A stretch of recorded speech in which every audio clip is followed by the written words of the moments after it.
नमस्कार, स्वागत है आप सभी का दूरदर्शन समाचार। आप देख रहे हैं सुबह सुबह ताजा तरीन खबरों को लेकर हाजिर हूं मैं कृतिका। अगले आधा घंटे में हम जानेंगे देश दुनिया से जुड़ी तमाम छोटी और बड़ी खबरें और बुलेटिन की शुरुआत करेंगे सुबह की सुर्खियों के साथ। कोलकाता रेप मर्डर केस में ड्यूटी पर शामिल होने की समय सीमा के बावजूद जूनियर डॉक्टरों ने बंगाल में विरोध जारी रखने का लिया संकल्प। कल सुप्रीम कोर्ट ने काम पर लौटने का दिया था आदेश।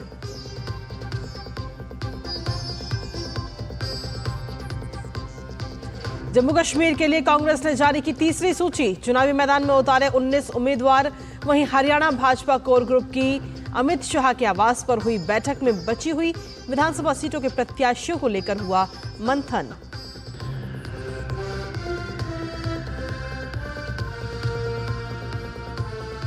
राष्ट्रीय सुरक्षा सलाहकार अजीत डोभाल रूस के सेंट पीटर्सबर्ग में आयोजित ब्रिक्स सुरक्षा अधिकारियों की 2 दिवसीय बैठक में लेंगे हिस्सा। बैठक में रूस यूक्रेन युद्ध समेत तमाम मुद्दों पर सदस्य देशों के बीच होगी चर्चा।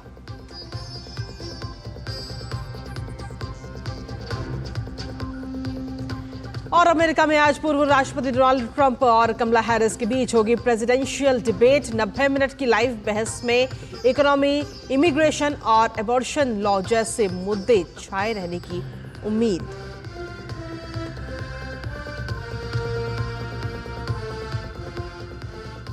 तो ये थी सुर्खियां और सुर्खियों के बाद अब खबरों में विस्तार से बात करेंगे। सुप्रीम कोर्ट के काम पर लौटने के निर्देश के बावजूद कोलकाता रेप मर्डर घटना के खिलाफ प्रदर्शन कर रहे जूनियर डॉक्टर आज काम नहीं करेंगे। प्रदर्शनकारी डॉक्टर आज सुबह से अपना विरोध प्रदर्शन जारी रखेंगे, जहां सुप्रीम कोर्ट ने जूनियर डॉक्टरों को आज शाम 5 बजे तक काम पर लौटने का निर्देश दिया है। प्रदर्शनकारी डॉक्टरों ने राज्य के स्वास्थ्य सचिव और स्वास्थ्य शिक्षा निदेशक DHE के इस्तीफे की मांग करते हुए कहा कि वो आज दोपहर को साल्ट लेक स्थित स्वास्थ्य विभाग के मुख्यालय स्वास्थ्य भवन तक एक रैली भी निकालेंगे। एक प्रदर्शनकारी डॉक्टर ने एक बैठक के बाद कहा कि उनकी मांगें पूरी नहीं हुई हैं और मृतका को न्याय नहीं मिला है और इसीलिए वो सभी अपना आंदोलन जारी रखेंगे। जूनियर डॉक्टर आज दोपहर को स्वास्थ्य भवन तक रैली निकालेंगे।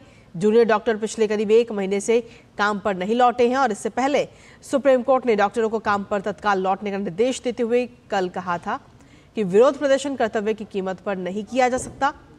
चीफ जस्टिस DY चंद्रचूड़, न्यायमूर्ति JB पार्थिवाला और न्यायमूर्ति मनोज मिश्रा की पीठ ने प्रदर्शनकारी चिकित्सकों को मंगलवार यानी कि आज शाम 5 बजे तक काम पर लौटने का निर्देश दिया और उन्हें आश्वासन दिया कि अगर वो काम पर लौटते हैं तो उनके खिलाफ कोई प्रतिकूल कार्रवाई नहीं की जाएगी।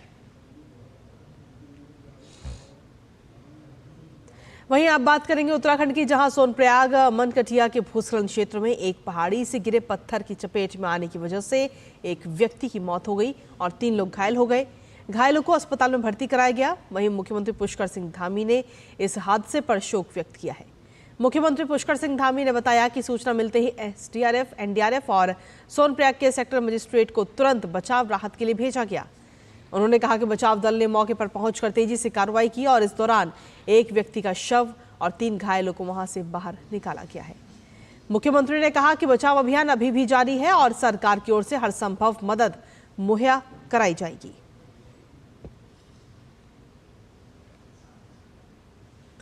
और चलिए खबरों में आगे बढ़ते हुए अब बात करते हैं आगामी विधानसभा चुनावों की जनादेश में।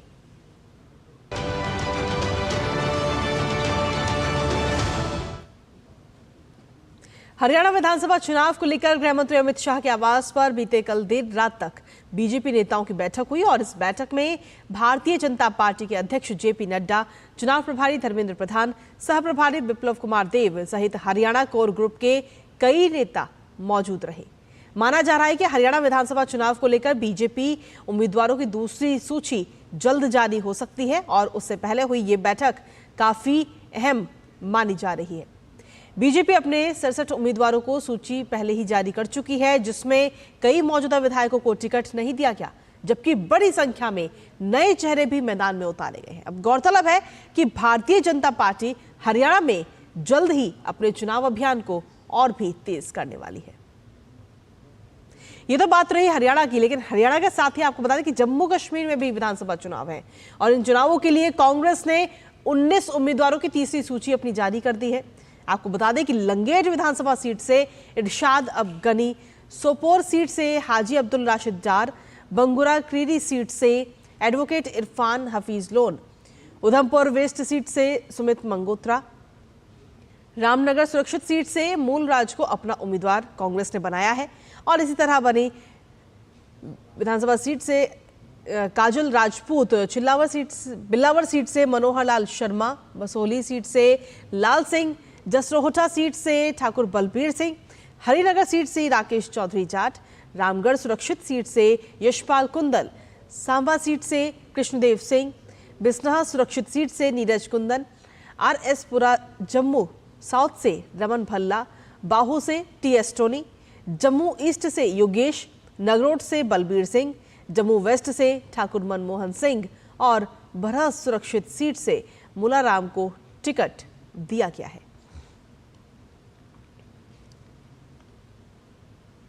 जम्मू कश्मीर में अनुच्छेद 370 समाप्त होने के बाद इस बार के विधानसभा चुनाव में राजनीतिक भागीदारी चारों ओर से बढ़ चुकी है। प्रतिबंधित संगठन और अलगाववादी गतिविधियों में शामिल रहे जमात-ए-इस्लामी के लोग अब निर्दलीय उम्मीदवारों के रूप में चुनाव लड़ रहे हैं, जिस वजह से तमाम राजनीतिक दलों का चुनावी गणित प्रभावित भी होता हुआ नजर आ रहा है। आइए देखते हैं शोपिया के हमारे संवाददाता ऋषि कुमार की ये बेहद ही खास रिपोर्ट।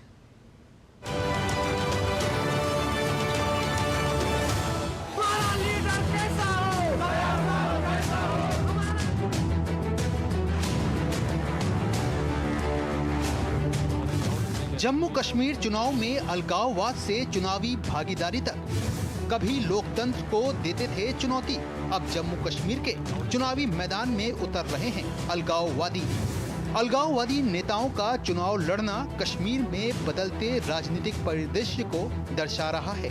चुनाव को हराम बताकर बहिष्कार की राजनीति करने वाले खुद चुनावी मैदान में उतरे। लोगों तक आवाज पहुंचाने के लिए लोकतंत्र को सबसे अच्छा मंच मान रहे हैं अलगाववादी। चुनावी दंगल में उतरे आतंकवाद और अलगाववाद को पनाह देने वाली प्रतिबंधित जमात-ए-इस्लामी के नेताओं ने बतौर निर्दलीय जमा कराया अपना नामांकन। लोकतंत्र को चुनौती देने वाले उतर रहे हैं विधानसभा के चुनावी मैदान में। लोकतंत्र की बयार में अलगाववाद और जिहाद का नारा देने वाले भी पुकार रहे हैं भारतीय संविधान की जय। जम्मू कश्मीर में अनुच्छेद 370 हटने के बाद बदले हालात।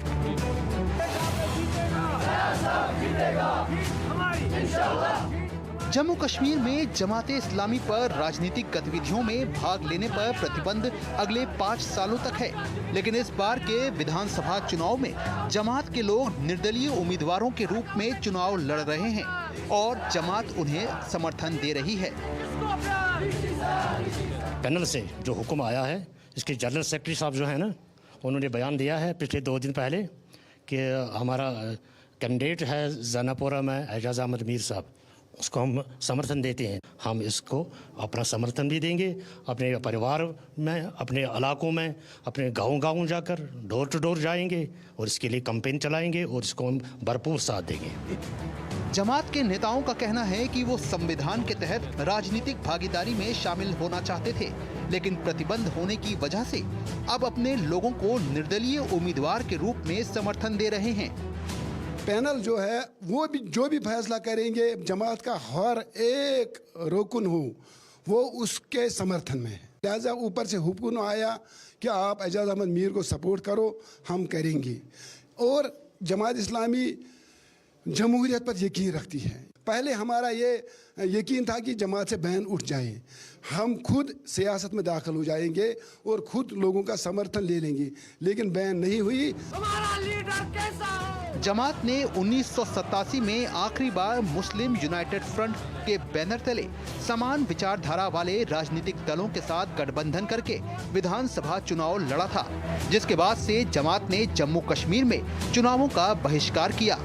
इस बीच 1989 में राज्य अलगाववादी हिंसा की चपेट में आ गया। जमात ने अब आधिकारिक तौर पर तमाम विधानसभा इलाकों में आजाद उम्मीदवारों को समर्थन दिया है।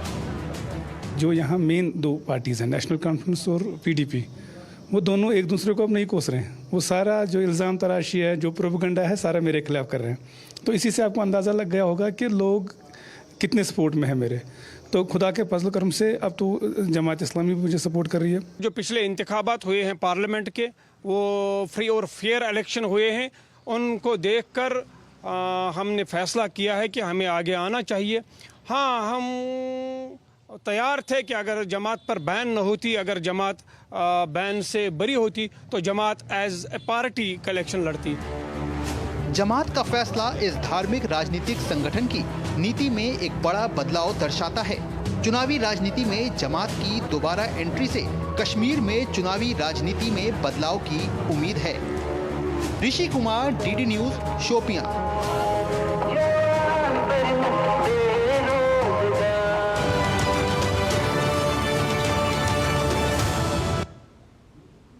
और इसी के साथ चलिए खबरों में आगे बढ़ेंगे, जहां राष्ट्रीय सुरक्षा सलाहकार अजीत डोभाल आज से रूस की यात्रा पर रहेंगे।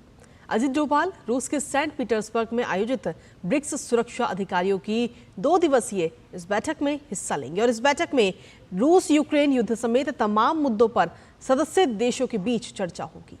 गौरतलब है कि ये समिट उस समय हो रही है जब रूस और यूक्रेन के बीच शांति की कोशिशों को नए सिरे से शुरू करने का प्रयास किया जा रहा है। 12 सितंबर तक अपनी यात्रा के दौरान अजीत डोभाल अपने रूसी समकक्ष के साथ भी बातचीत कर सकते हैं। इस बातचीत के दौरान क्षेत्र में शांति लाने के तरीकों पर चर्चा की भी संभावना है।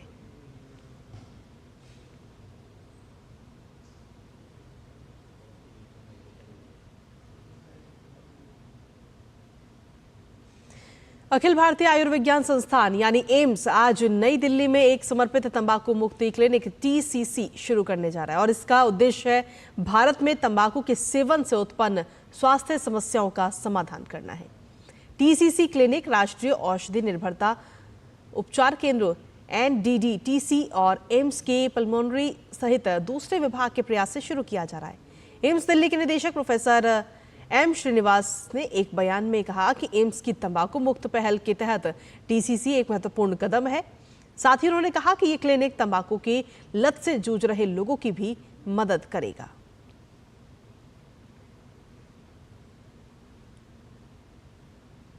दस सितंबर 2020 को प्रधानमंत्री नरेंद्र मोदी ने प्रधानमंत्री मत्स्य संपदा योजना का शुभारंभ किया था और आज 10 सितंबर 2024 को इस योजना के 4 वर्ष पूरे हो चुके हैं। मछुआरों और किसानों के लिए शुरू की गई इस योजना से बीते 4 सालों में कई बड़े बदलाव आए हैं। आइए आपको दिखाते हैं हमारे संवाददाता अजित द्विवेदी की ये खास रिपोर्ट। प्रधानमंत्री मत्स्य संपदा योजना PMMSY भारत सरकार की एक महत्वपूर्ण योजना है जिसका मकसद मत्स्य पालन क्षेत्र के विकास के जरिए नीली क्रांति लाना है। इस योजना को प्रधानमंत्री नरेंद्र मोदी ने 10 सितंबर 2020 को शुरू किया था। इस योजना के तहत मछुआरों के कल्याण और मत्स्य पालन क्षेत्र के समग्र विकास के लिए 20,050 करोड़ रुपए का निवेश किया गया। इस योजना को सभी राज्यों और केंद्र शासित प्रदेशों में लागू किया गया है। इस योजना के तहत मछली उत्पादन और उत्पादकता, गुणवत्ता, प्रौद्योगिकी और मूल्य श्रृंखला के आधुनिकीकरण पर काम किया जाता है। इसके अलावा मत्स्य प्रबंधन ढांचे को मजबूत बनाने के लिए भी काम किया जाता है। इस योजना के तहत मछली उत्पादन को 700,000 टन तक बढ़ाने और निर्यात को $1 ट्रिलियन तक बढ़ाने का लक्ष्य रखा गया है। इस योजना को 4 वर्ष पूरे हो रहे हैं। इन 4 वर्षों में इसमें उल्लेखनीय प्रगति हुई है। आदरणीय प्रधानमंत्री नरेंद्र मोदी जी ने अपने दूरदर्शिता का परिचय दिया और उनकी उस दूरदर्शिता का ही परिणाम है हम मत्स्य उत्पादन के क्षेत्र में विश्व में दूसरे स्थान पर हैं। प्रधानमंत्री जी जब विकसित भारत 2047 की कल्पना करते हैं तो उनका ध्यान समाज के हर क्षेत्र की तरफ जाता है। जब तक हर क्षेत्र विकसित नहीं होगा और हर क्षेत्र में विकास नहीं होगा तब तक विकसित भारत की कल्पना नहीं की जा सकती है। प्रधानमंत्री मत्स्य संपदा योजना का लक्ष्य 2024-25 तक मछली उत्पादन में अतिरिक्त 70 लाख टन की वृद्धि करना है। 2024-25 तक मत्स्य निर्यात आय को 1 लाख करोड़ रुपए तक बढ़ाने के साथ ही मछुआरों और मत्स्य किसानों की आय को दोगुना करना है। फसल कटाई के बाद होने वाले नुकसान को 20 से 25% से घटाकर लगभग 10% करना और मत्स्य पालन क्षेत्र और संबद्ध गतिविधियों में अतिरिक्त 55 लाख प्रत्यक्ष और अप्रत्यक्ष लाभकारी रोजगार के अवसर पैदा करना है। पिछले 4 वर्षों के दौरान मछली उत्पादन में 24% की उल्लेखनीय वृद्धि हुई है। मछली उत्पादन 141.64 लाख टन से बढ़कर 175.35 लाख टन हुआ। कुल मछली उत्पादन का 75% अंतर्देशीय मत्स्य पालन द्वारा योगदान के साथ पिछले 4 वर्षों में अंतर्देशीय मछली उत्पादन में भी 26% की वृद्धि हुई है। वैश्विक चुनौतियों के बावजूद 2019-20 के बाद से मूल्य के संदर्भ में भारतीय समुद्री खाद्य निर्यात में 37% की वृद्धि हुई है। झींगा निर्यात में भी 26% की वृद्धि दर्ज की गई है। प्रधानमंत्री मत्स्य संपदा योजना को मछली उत्पादन और उत्पादकता, गुणवत्ता, प्रौद्योगिकी, कटाई के बाद के बुनियादी ढांचे और प्रबंधन, मूल्य श्रृंखला के आधुनिकीकरण और सुदृढ़ीकरण, पता लगाने की क्षमता के साथ ही एक मजबूत मत्स्य प्रबंधन ढांचे की स्थापना और मछुआरों के कल्याण के लिए डिजाइन किया गया है। इसके तहत नीली क्रांति योजना की उपलब्धियों को एकीकृत किया गया है। ग्राउंड पर जो मत्स्य विभाग के पदाधिकारी हैं उनके संपर्क में रहते हैं। उस ट्रांसपॉन्डर के माध्यम से आने वाले खतरे की सूचना उनको दी जा सकती कि समुद्र में चक्रवात आने वाला हो या कोई तूफान आने वाला हो, ये सारे निर्देश उनको प्राप्त होते हैं। तो उनकी सुरक्षा को भी प्रधानमंत्री जी ने इस प्रधानमंत्री मत्स्य संपदा योजना के तहत प्रारंभ किया है। इस योजना से एक ओर जहां मछुआरों और किसानों को लाभ मिला है, वहीं दूसरी ओर इस क्षेत्र में प्रत्यक्ष और अप्रत्यक्ष रोजगार सृजन में भी काफी बढ़ोतरी हुई है। मछुआरों के साथ साथ ऐसे किसान जो कि खेती के साथ साथ मछली पालन करते हैं, उनकी भी आय बढ़ाने का इस योजना के माध्यम से प्रयास किया गया है। आंकड़े बताते हैं कि पिछले कुछ सालों में इस योजना ने कई किसानों और मछुआरों का जीवन बदल कर रख दिया है। कैमरामैन शिव के साथ अजीत द्विवेदी, डीडी न्यूज, दिल्ली। और चलिए इसी के साथ खबरों में आगे बढ़ेंगे, जहां अनुसंधान नेशनल रिसर्च फाउंडेशन भारत में रिसर्च और डेवलपमेंट के क्षेत्र में एक महत्वपूर्ण पहल है। इसका उद्देश्य भारत में अनुसंधान और विकास यानी कि R&D को बढ़ावा देने के साथ साथ देश के विश्वविद्यालयों, अनुसंधान संस्थाओं और R&D प्रयोगशालाओं में अनुसंधान और नवाचार की संस्कृति को बढ़ाना है। आइए आपको दिखाते हैं ANRF पर हमारी ये बेहद ही खास रिपोर्ट। भारत को टेकेड में आगे बढ़ाने में अनुसंधान नेशनल रिसर्च फाउंडेशन एक महत्वपूर्ण भूमिका निभाएगा। अनुसंधान नेशनल रिसर्च फाउंडेशन का लक्ष्य देश को एक ग्लोबल टेक्नोलॉजी लीडर के रूप में स्थापित करना है। प्रधानमंत्री नरेंद्र मोदी के विकसित भारत के विजन को 2047 तक पूरा करने में ANRF महत्वपूर्ण साबित होगा।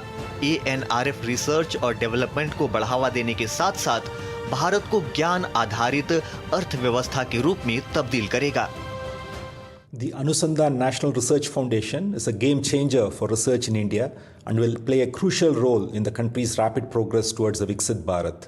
It will energize the Indian research community and help researchers create new breakthroughs in their research areas.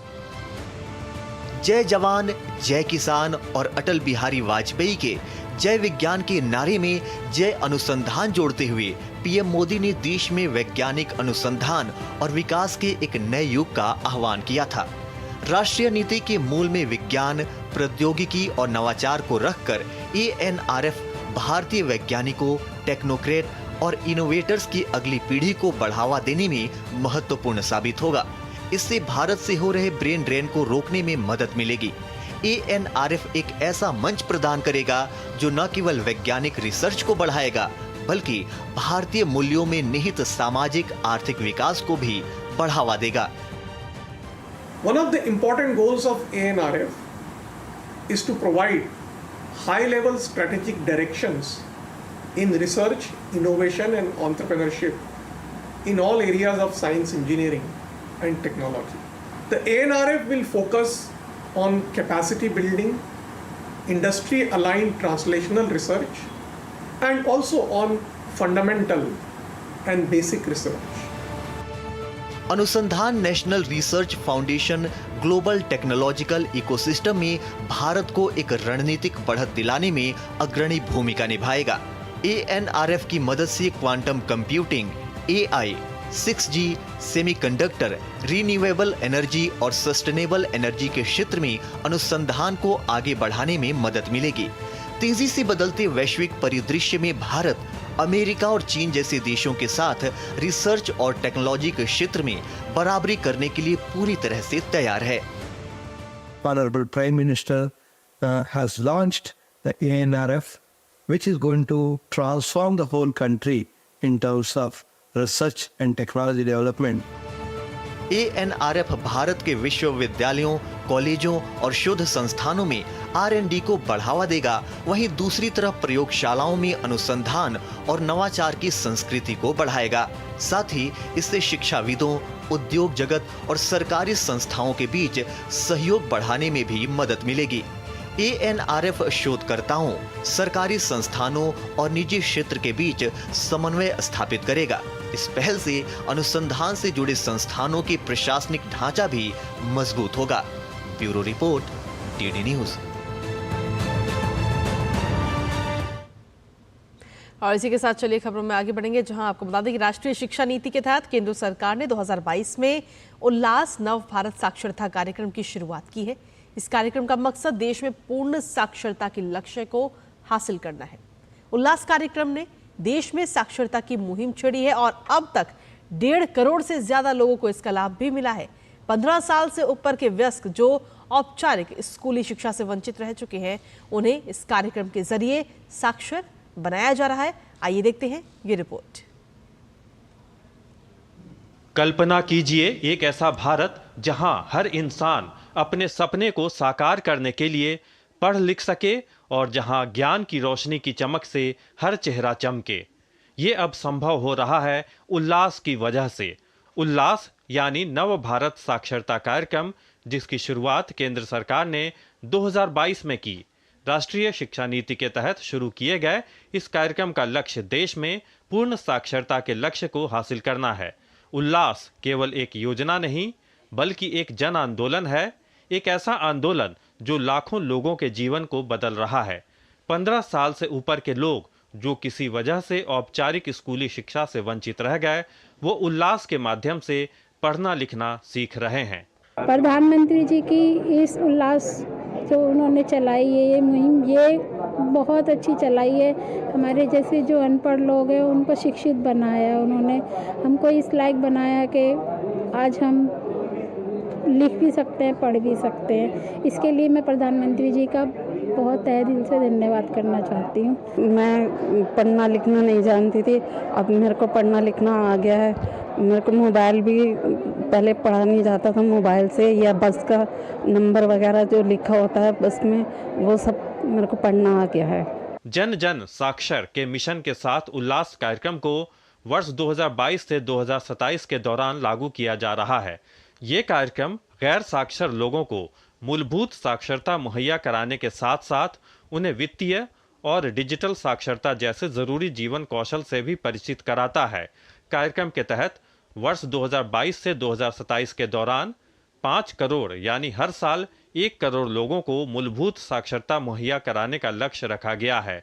केंद्र प्रायोजित उल्लास कार्यक्रम का अनुमानित परिव्यय करीब 1038 करोड़ रुपए है। उल्लास यानी नव भारत साक्षरता कार्यक्रम ने देश भर में साक्षरता की मुहिम छेड़ी है।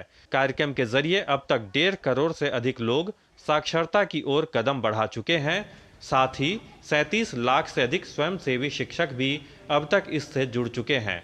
उल्लास ने गैर साक्षर लोगों को न सिर्फ पढ़ने लिखने का मौका दिया है, बल्कि उनका आत्मसम्मान और आत्मविश्वास भी बढ़ाया है। Nishant Saurabh, DD news, Delhi.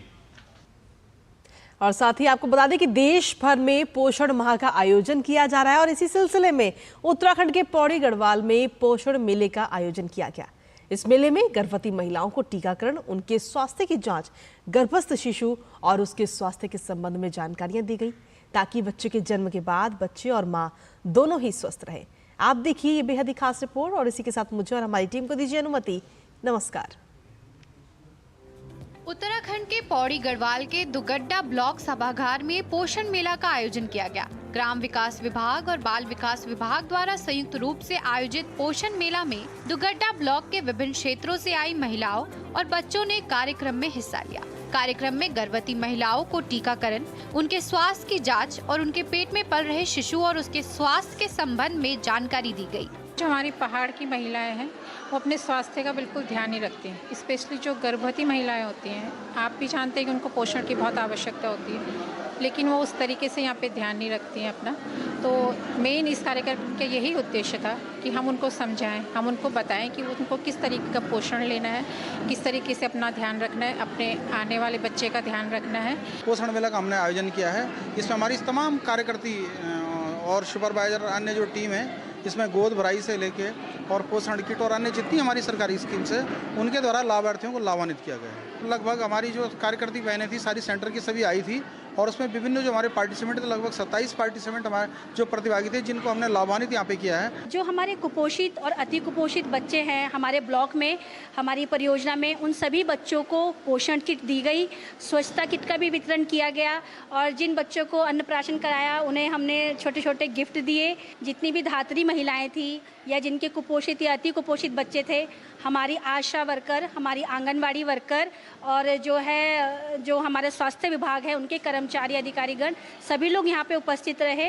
पोषण मेला में पहुंची लाभार्थी इस कार्यक्रम को काफी लाभदायक मान रही हैं। उन्होंने यहाँ जाना कि किस तरह से अपनी आने वाली संतान का पालन पोषण करना है। बच्ची को अन्नप्राशन, गर्भवती महिलाओं को मतलब गोद भराई, ये सब बताया गया है। इसलिए अच्छा लगा कि हमें जागरूक करने के लिए कि हाँ भाई आप लोगों को ऐसे खाना चाहिए, जो महिलाएं गर्भवती महिलाएं हैं या हमारी छोटी बच्ची है उनको ऐसे खिलाना चाहिए। पोषण मेले का मकसद जरूरतमंद महिलाओं और बच्चों के स्वास्थ्य के लिए पोषण कार्यक्रम चलाना है। साथ ही गर्भवती महिलाओं को उनके स्वास्थ्य और पोषण के विषय में जानकारी देना है ताकि जच्चा और बच्चा स्वस्थ रह सके। Bureau report, DD news.